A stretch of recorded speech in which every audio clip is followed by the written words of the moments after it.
Bienvenue dans cette nouvelle aventure, où les ombres de la nuit révèlent leurs secrets les plus sombres. Cette histoire que je vais vous raconter aujourd'hui changera peut-être votre façon de voir les forêts pour toujours. Restez bien attentifs, car chaque détail compte, et croyez-moi, vous ne voudrez pas manquer la révélation finale qui vous glacera le sang.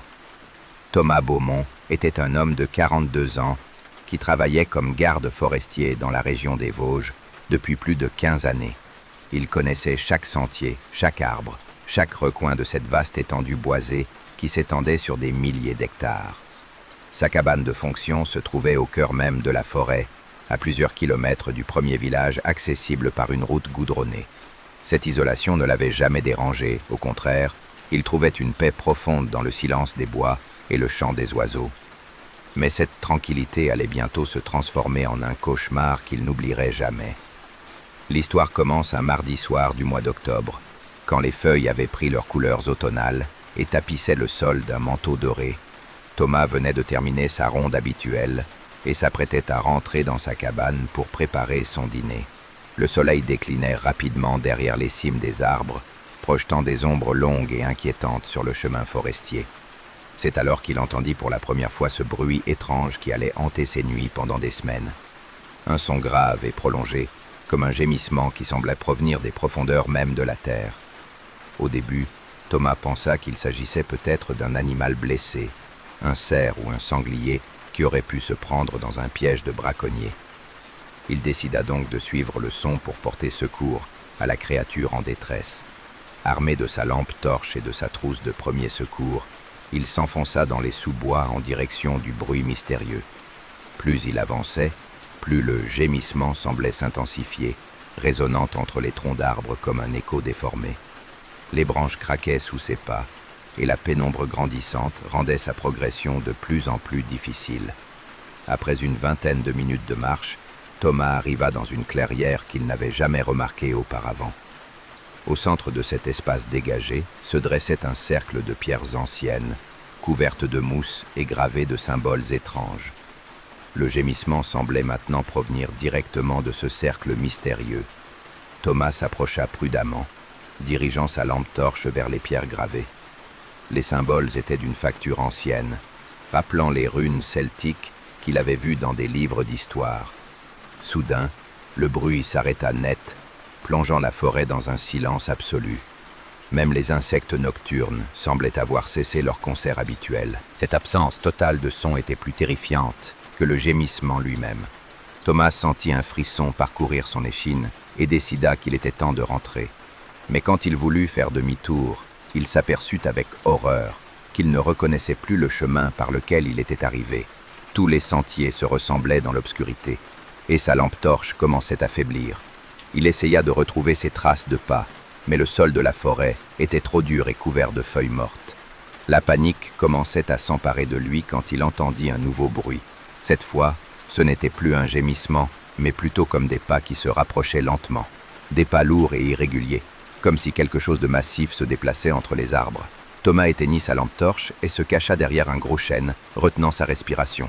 Les pas se rapprochaient inexorablement, accompagnés maintenant d'un souffle rauque et saccadé.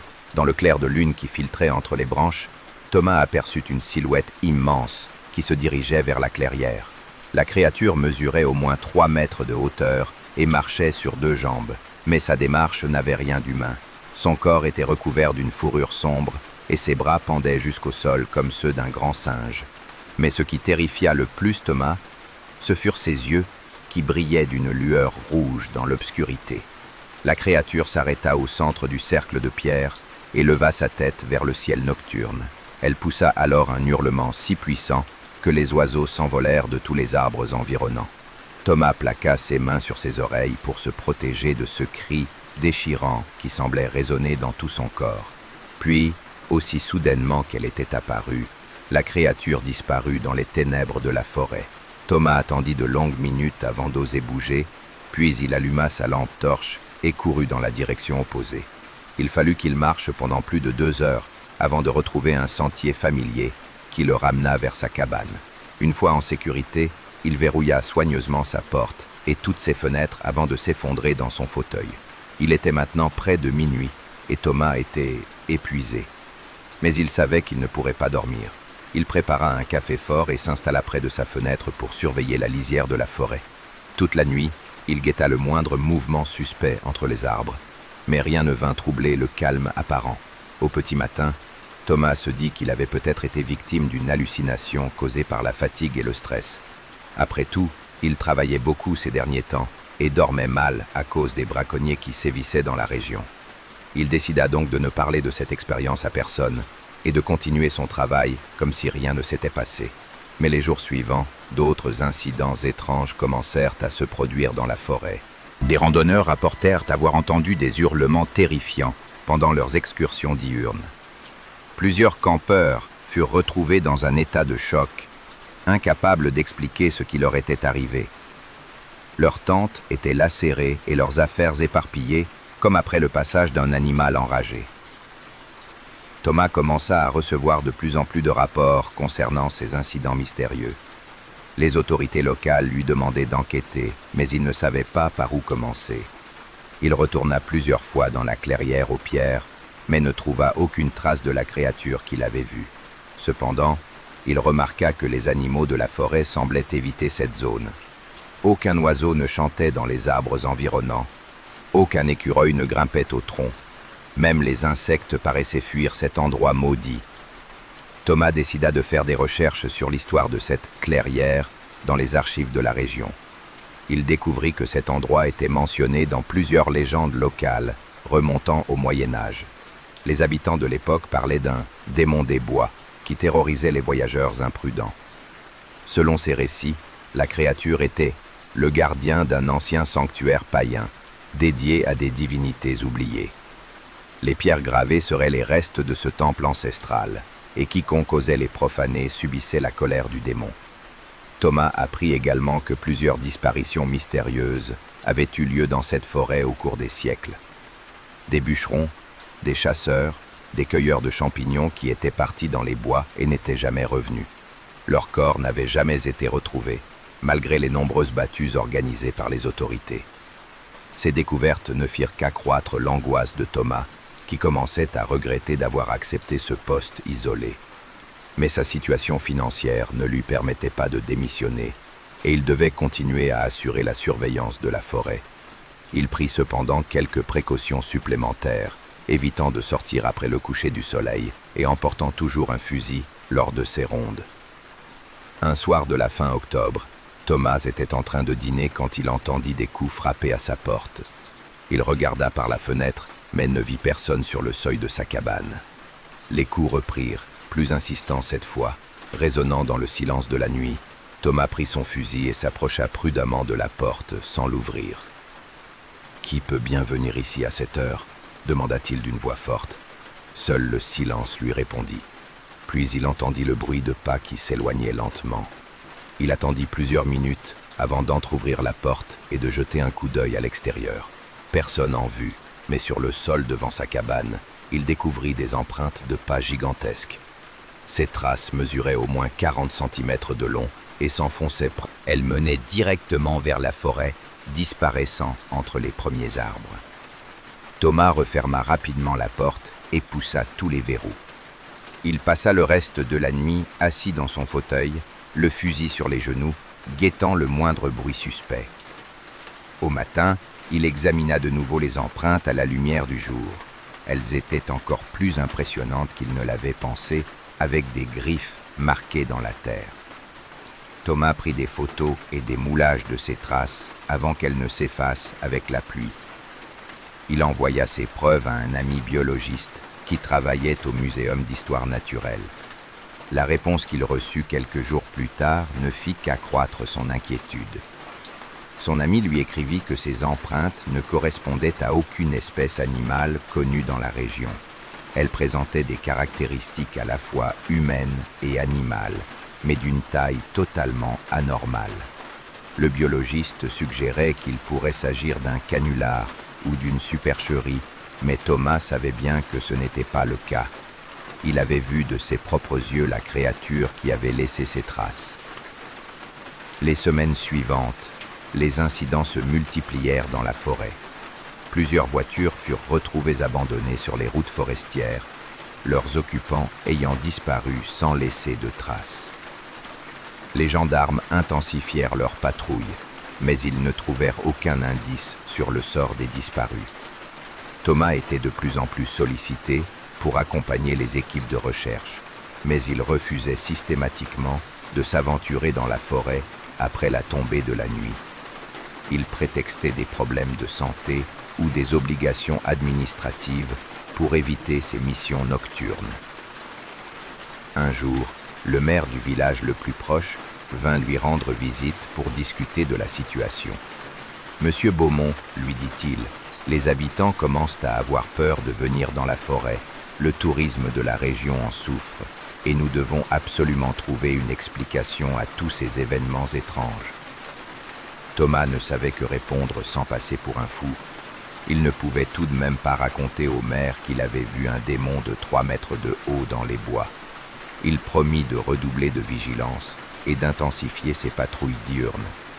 Mais au fond de lui, il savait que ces mesures ne serviraient à rien contre la créature qu'il avait aperçue. Cette nuit-là, Thomas eut un rêve particulièrement troublant. Il se voyait marcher dans la forêt en pleine nuit, guidé par une force invisible vers la clairière aux pierres.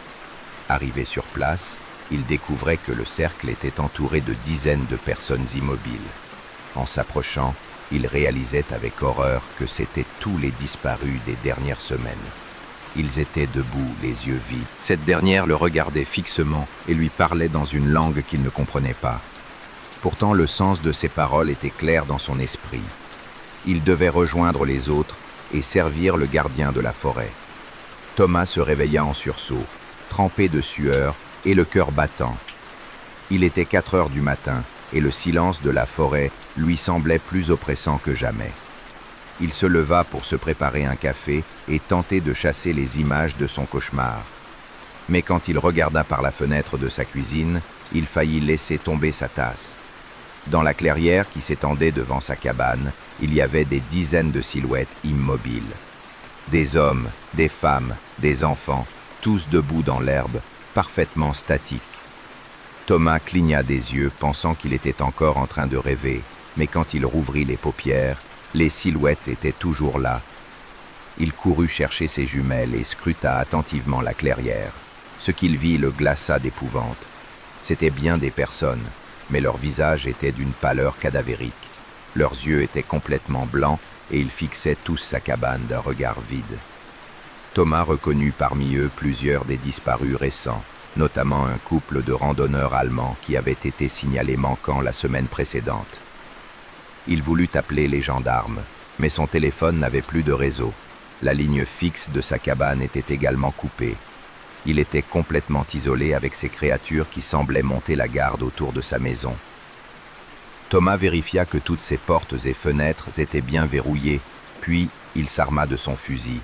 Il attendit ainsi jusqu'au lever du soleil, mais les silhouettes ne bougèrent pas d'1 millimètre. Avec les premiers rayons du soleil, elles commencèrent lentement à disparaître, comme des ombres qui s'effacent. En quelques minutes, la clairière était redevenue complètement déserte. Thomas sortit prudemment de sa cabane pour examiner l'endroit où se trouvaient les apparitions. Il ne trouva aucune trace de leur passage, pas même une empreinte dans l'herbe humide de rosée. C'est alors qu'il prit la décision de quitter définitivement son poste et de fuir cette forêt maudite. Il commença à rassembler ses affaires les plus importantes, ne gardant que l'essentiel. Mais quand il voulut sortir sa voiture du garage, il découvrit que tous ses pneus avaient été lacérés. Les entailles étaient nettes et profondes, comme si quelqu'un avait utilisé des lames très aiguisées. Sa voiture était immobilisée et il n'avait aucun moyen de contacter l'extérieur. Thomas réalisa qu'il était prisonnier de cette forêt et de ses habitants surnaturels. Il retourna dans sa cabane et barricada la porte avec tous les meubles qu'il put déplacer. Puis il s'installa près d'une fenêtre avec son fusil, déterminé à résister jusqu'au bout. La journée passa, les coups à la porte reprirent, mais cette fois, ils venaient de toutes les directions. Des mains semblaient tambouriner contre les murs de la cabane, cherchant un moyen d'entrer. Thomas entendit des grattements sur le toit, comme si quelque chose essayait d'arracher les tuiles. Il tirait des coups de feu à travers les cloisons de bois, mais cela ne semblait avoir aucun effet. Les bruits continuaient, de plus en plus intense, de plus en plus pressant. Soudain, toutes les fenêtres de la cabane explosèrent simultanément. Des éclats de verre volèrent dans toutes les directions, et Thomas dut se protéger le visage avec ses bras. Par les ouvertures béantes, des dizaines de mains pâles commencèrent à s'introduire dans la cabane. Thomas vida le chargeur de son fusil sur ses bras qui s'agitaient, mais il continuait d'avancer, comme s'il ne sentait pas les balles. Les créatures commencèrent à pénétrer dans la cabane par les fenêtres brisées. C'étaient bien les disparus qu'il avait vus dans la clairière, mais leur apparence était encore plus effrayante de près. Leur peau était d'un blanc maladif, et leurs yeux complètement révulsés ne montraient que le blanc. Ils avançaient vers lui d'une démarche saccadée, les bras tendus comme des somnambules. Thomas recula vers la cheminée et saisit un tisonnier pour se défendre. Le premier assaillant qui arriva à sa portée reçut un coup violent sur la tête. Le tisonnier traversa le crâne de la créature sans rencontrer de résistance, comme s'il était fait de brouillard.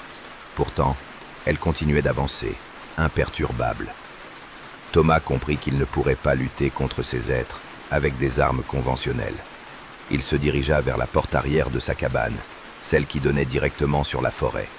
Il écarta les meubles qui la bloquaient et l'ouvrit à la volée. Dehors, la nuit était d'un noir absolu, sans lune ni étoile visible. Thomas se précipita dans l'obscurité, courant aveuglément entre les arbres. Derrière lui, il entendait les créatures qui sortaient de la cabane et se lançaient à sa poursuite. Leurs pas résonnaient sur le sol de la forêt, de plus en plus nombreux, de plus en plus proches. Thomas courait sans s'arrêter, trébuchant sur les racines et les pierres, s'écorchant aux branches basses. Il n'avait aucune idée de la direction qu'il prenait. Il fuyait juste droit devant lui. Au bout d'un moment qui lui sembla une éternité, il arriva dans une nouvelle clairière, mais celle-ci était différente de celle aux pierres gravées. Au centre se dressait un énorme chêne centenaire dont le tronc était si large qu'il aurait fallu 10 personnes pour en faire le tour. L'arbre dégageait une aura étrange, presque lumineuse dans l'obscurité. Thomas s'approcha du géant végétal et posa sa main sur son écorce rugueuse. Immédiatement, il ressentit une sensation de paix et de protection qu'il n'avait plus éprouvée depuis des semaines. Les bruits de poursuite s'étaient arrêtés à la lisière de la clairière. Thomas se retourna et vit que les créatures pâles s'étaient rassemblées en cercle autour de la clairière, mais elles n'osaient pas y pénétrer, comme si une barrière invisible les en empêchait. Elles restaient là, immobiles, à le fixer de leurs yeux blancs. Thomas comprit qu'il était protégé tant qu'il restait près du grand chêne.